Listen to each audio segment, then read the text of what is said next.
Si l'activité professionnelle se fait la plupart du temps à domicile, par exemple auto-entrepreneur, ou la préparation se fait à la maison, Mhm. activité dans des lieux extérieurs, comme architecte, événementiel, quelles sont les orientations et les conditions les plus favorables pour ce genre d'activité? Orientation, c'est-à-dire orientation spatiale. Certainement, je pense qu'elle. Après, la question est un peu générale par rapport au Vastou, puisque je pense qu'il s'agit d'orientation de bureau, de choix de pièces. Est-ce qu'il y a des pièces plus favorables que Alors d'autres? là, on en revient en fait un petit peu on va dire à la technicité du Vastou, c'est-à-dire que bon, c'est pas tout à fait l'angle sur lequel je voulais m'engager, mais si question est posée, c'est bien de l'ouvrir. Euh, il peut y avoir tellement de paramètres dans le Vastou qui font que une activité ne fonctionne pas ou fonctionne mal, ou qu'on se sente épuisé dans un lieu, enfin qu'il y ait des problématiques, que ce soit au niveau physique, au niveau psychologique, au niveau relationnel ou dans la matérialité en relation effectivement avec, on va dire, le business qui fonctionne bien, c'est-à-dire on a des rentrées, des clients, enfin tout ça roule. L'orientation, on dit qu'en général, il faut que les bureaux soient orientés cardinalement, c'est-à-dire qu'on fait face à un axe cardinal. En Vastou, on préconise toujours d'être plutôt sur la cardinalité est, c'est-à-dire de regarder vers l'est.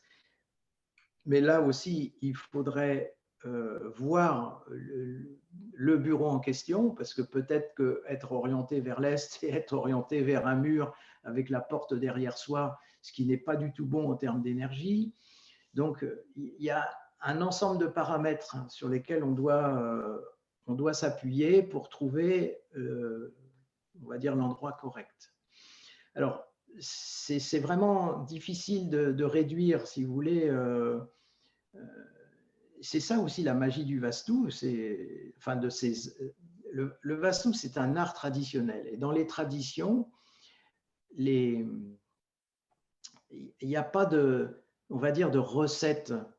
Il y a bien sûr des connaissances, il y a une certaine technicité, mais c'est pas, voilà, on n'applique pas des recettes toutes faites. Il faut savoir adapter les choses au cas par cas, et chaque lieu est spécifique, comme chaque être humain est spécifique. Il n'y a pas de deux personnes, les thérapeutes connaissent bien, il n'y a pas deux personnes qui sont pareilles, parce que dans l'énergie c'est différent, chacun a son historique, et donc on doit s'adapter. Eh bien, pour les locaux professionnels, euh, moi j'en ai fait des centaines, eh bien, à chaque fois, c'est du cas par cas. Alors, sachez que c'est bien d'être orienté cardinalement, en général d'être face plutôt au flux entrant, mais pas complètement dans l'axe de la porte, d'être un peu décalé, mais de pouvoir voir l'énergie qui arrive. Et s'il y a une fenêtre, c'est pas mal aussi d'avoir une petite vue sur l'extérieur. Ça, c'est des grandes généralités, on ne peut pas se tromper avec ça. Après, est-ce que votre bureau est bien placé d'un point de vue géobiologique? Est-ce que si vous avez ce qu'on appelle un croisement de lignes Hartmann, c'est-à-dire un croisement de lignes telluriques en dessous qui peut vous fatiguer, une cheminée tellurique, enfin, il peut y avoir différentes choses sur lesquelles il faudrait s'apesantir pour être sûr qu'on est bien placé.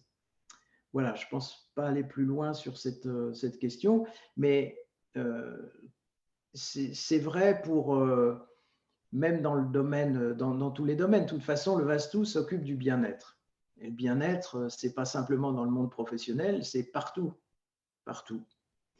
Dans une habitation privée, bien sûr, on a envie d'être bien, d'être serein, de pouvoir se retrouver, coucouner. Eh bien, il faut que l'énergie soit posée pour ça.